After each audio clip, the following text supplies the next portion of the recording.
Okay, so today we're going to talk about strong and weak ties in networks. And this chapter looks at information flow through networks, the roles of different nodes, and the evolution of networks over time. So let's think about getting a new job. And how do you get that coveted new job? There's an old saying, it's not what you know, but who you know. And this has been examined for a long time.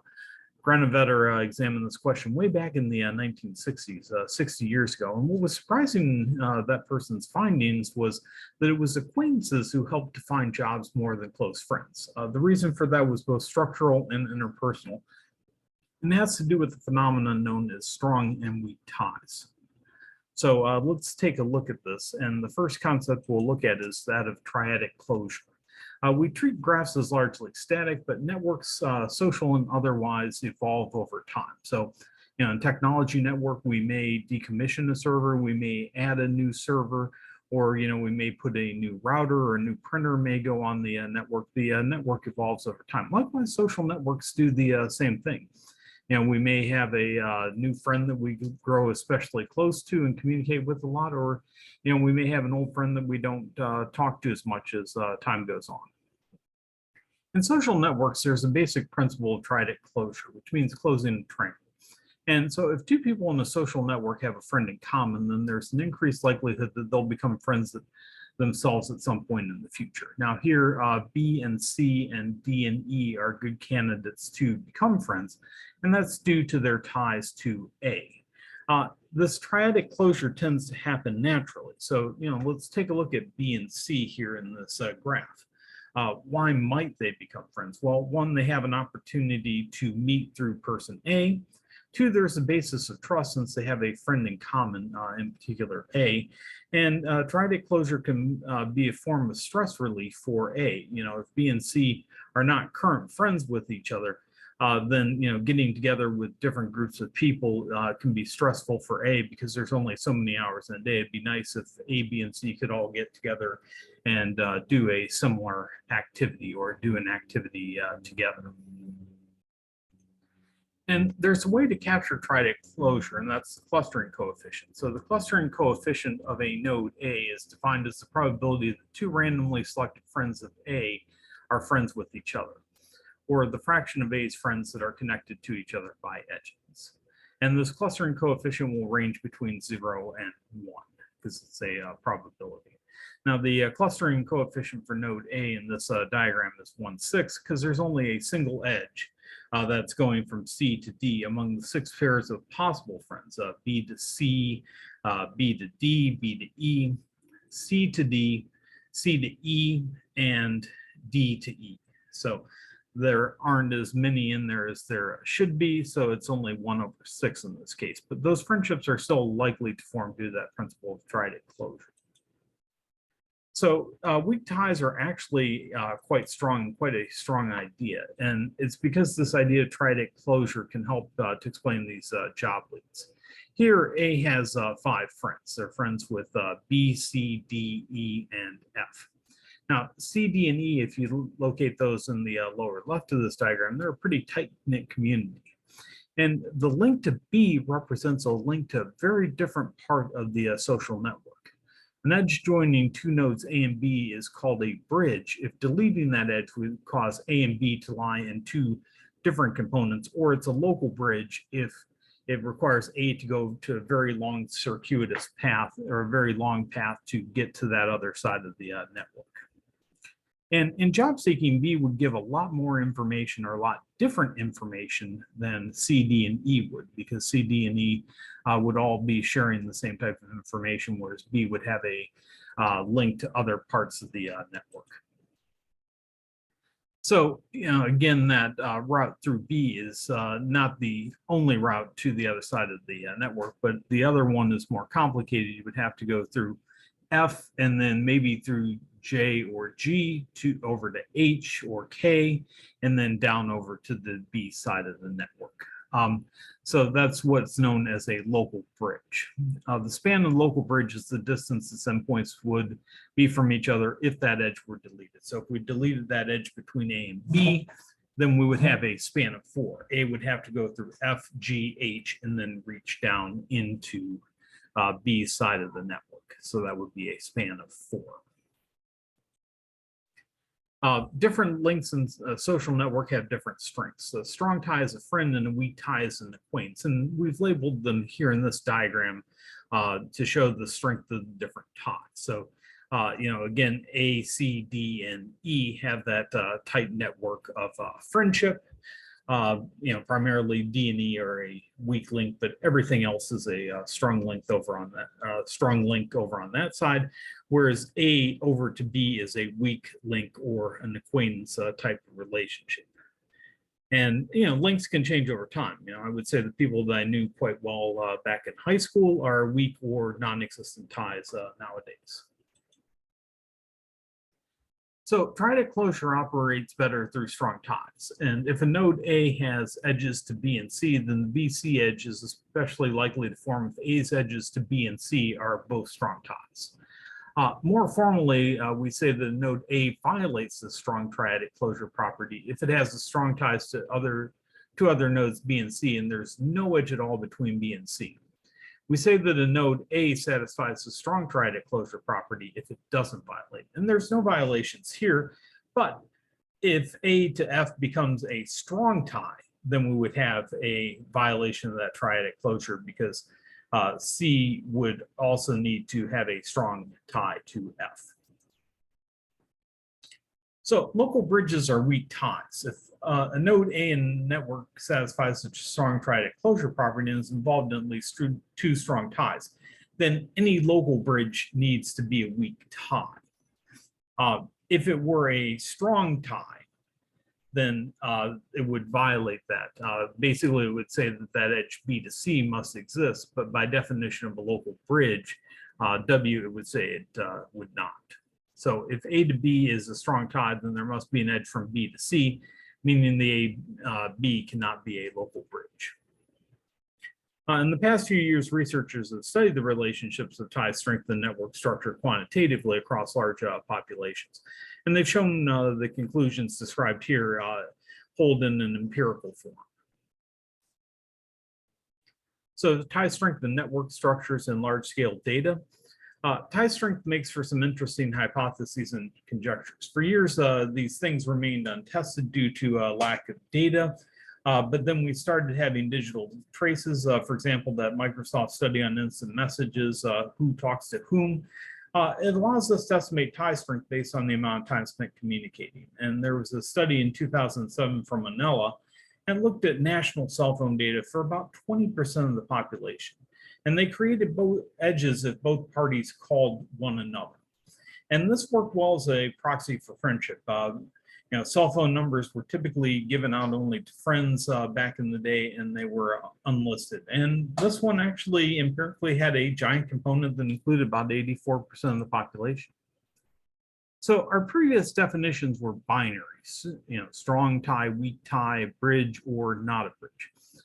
We can turn edge strength into a numerical quantity with more data. For example, if we had the amount of time people spent communicating over their cell phones, then we could label it based on the number of minutes they spent communicating to give it an idea as to how strong or how weak.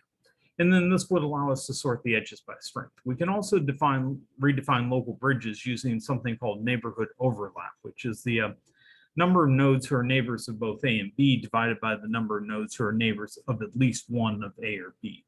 A local bridge would have a numerator of 0, and since we're interested in the ones that are very small, almost local bridges, we can set a bound or a threshold below which we would label it an almost local bridge or a local bridge. And the strength of weak ties predicts that neighborhood overlap should grow as tie strength grows. And you can actually see that in this graph. The neighborhood overlap of the edges is a function of their percentile and sorted order of all the edges by tie strength is what's shown here. The right-hand side shows ties of greater strength. It also shows that weak ties bring different communities together in another part of that study. So in terms of tie strength, a lot of things have moved online. For example, our contact lists, you can see them via LinkedIn. One thing that I remember being quite enamored of was my PhD supervisor's Rolodex. He had a huge Rolodex that sat on his desk that had the contact information of all his PhD students. And I was amazed at the number of people in the industry he knew and the positions that they had.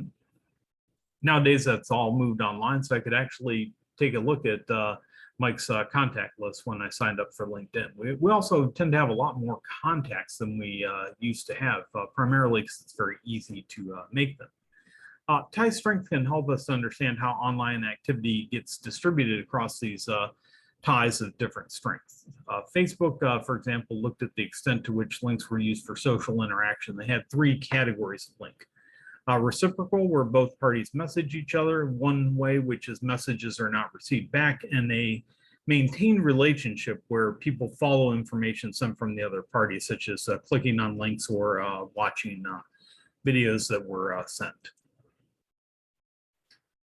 And links become sparser when you look at the maintained, from the maintained friendships all the way down to reciprocal friendships. There are, a smaller degree of reciprocal communication. And, even if you have 500 friends on social media, you probably only communicate with 10 to 20 of those on a regular basis. However, there is a passive engagement element where one keeps up with friends by reading about them or watching their videos. And in social networks, most people are passively engaged, and Twitter in particular leads to a lot more passive engagement than Facebook. So closure, structural holes, and social capital. So what roles do different nodes play within the network? And here we're going to look at roles of A and B in this network. If we look at A is very highly embedded within their social network.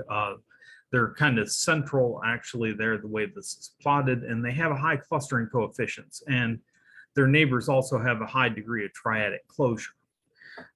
The embeddedness of an edge in a network is the number of common neighbors that have the two endpoints have. It's the same as the enumerator and low neighborhood overlap, and local bridges will have 0 embeddedness within that network. So A has this high degree of embeddedness. This makes for a lot more trust within that circle of friends, but and it lowers the risk for risky social transactions. But B also has some advantages. Consider if this were a company rather than a social network. If it is a company, then B would have more access to different parts of the company and more information. They would also have more opportunities for collaboration amongst different groups and more opportunities for creativity. They can also act as a gatekeeper to other parts of the organization. And there's been interesting studies as to whether you want those gatekeepers or not. There are advantages and disadvantages of them. In some ways, if B were a gatekeeper, then they could act against the best interest of the company in order to keep that role. For example, to keep a friendship between A and D from forming, because they want to be the gatekeeper over to D's part of the network. But in this diagram, B would span a structural hole within that organization. And another concept that has to do with organizations is social capital. There are different types of capital. Physical capital is the implements and technologies that help us perform the work. Human capital is the skills and talents that people bring to the job or to the goal. Economic capital are the money and physical resources, and cultural capital is the accumulated resources of a culture that exists at a level beyond anyone's individual social circle. And social capital is pretty difficult to define. Portes defines it as, or basically says, consensus is growing in the literature. Social capital stands for the ability of actors to secure benefits by virtue of membership in social networks or other social structures. So, basically it says, hey, if I do a favor within my, social network, that, I'm likely to receive a favor back. And it's an open question as to whether it's a property of a group or of an individual. I tend to view it as something that's a property of an individual, but there's also, a view that it could be part of a group. And, there are social benefits associated with triadic closure and embeddedness, primarily in terms of trust. And Putnam differentiates between bonding and bridging capital. Bonding capital is social capital within a tight-knit group, and bridging capital is the social capital from connections between various groups. So graph partitioning. Sometimes we can see tight-knit groups by inspection, like in this co-author graph, they're actually labeled by color, but they're also pulled out so that you can see the tight-knit groups. Sometimes we want to take a large network and break it down into these series of tight-knit regions, and that's called partitioning. And so in order to partition or break up these graphs, we need some more precise definitions of clustering coefficients and local bridges. Let's go back to our karate club that we talked about in chapter 1. The karate club broke up. The instructor was node number 1, while the founder was node number 34. And, there were two kind of distinct groups within this karate club. This is actually more connected than other graphs. And the actual division of this karate club when it broke into two is shown by color.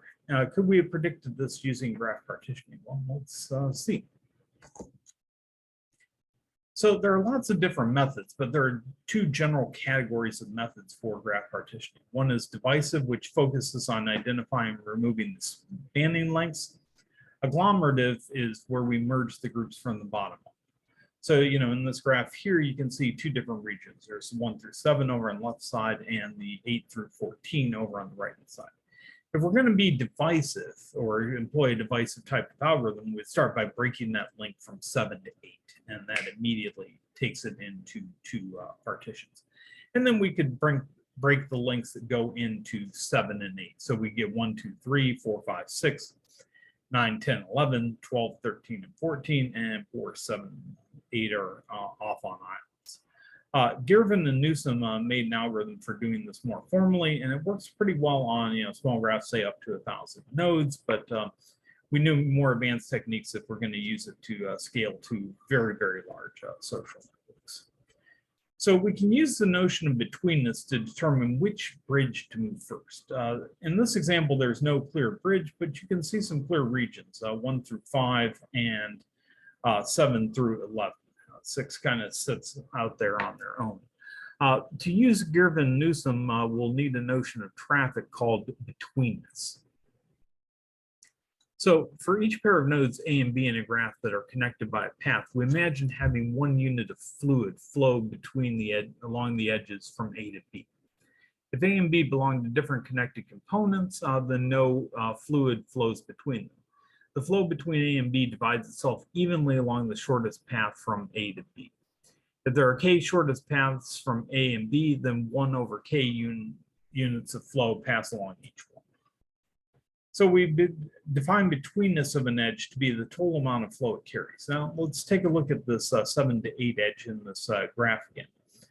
For each node A in the left half and each node B in the right half, their full unit flow passes through the 7-8 edge. No flow passes over this bridge for nodes that lie in the same half, but going between the two different halves, it all goes through that 7 to 8 bridge. So for this edge, the betweenness is 49. 3 to 7, 6 to 7, 9 to 8, and 12 to 8 would all pass 33 units. 1 to 3 and the others like it are 12, and 1 to 2 and others like it are only 1. So the main idea is to successively delete edges of the highest betweenness. So in that case, we would delete the one going between 7 and 8. So find the edge of highest betweenness or multiple edges if there's a tie, and remove these edges from the graph. This may cause the graph to separate into multiple components. If so, this is great because we have first level regions in the partitioning of the graph. Then we recalculate all the betweenness and again remove the edge or edges of highest betweenness. And this may break some of the existing components into smaller components, and again, that's good. If so, these regions are nested within largest regions. And we proceed as long as edges remain in the graph until we've broken it down into its smallest components. We can use this method on the Karate Club. And it actually predicted the split almost exactly, except for student number 9. Another researcher, Zachary, used a different technique called minimum cut and got the same result, predicted everything except number 9. And no, number 9 actually ended up going with the instructor due to being very close to obtaining his black belt. So the tricky part of that Girvan Newsom method was computing the betweenness, but we can actually do that using breadth first search and also determine the flow values using breadth first search, which we talked about back in chapter 2. So thanks so much for tuning into this one, and see you again soon.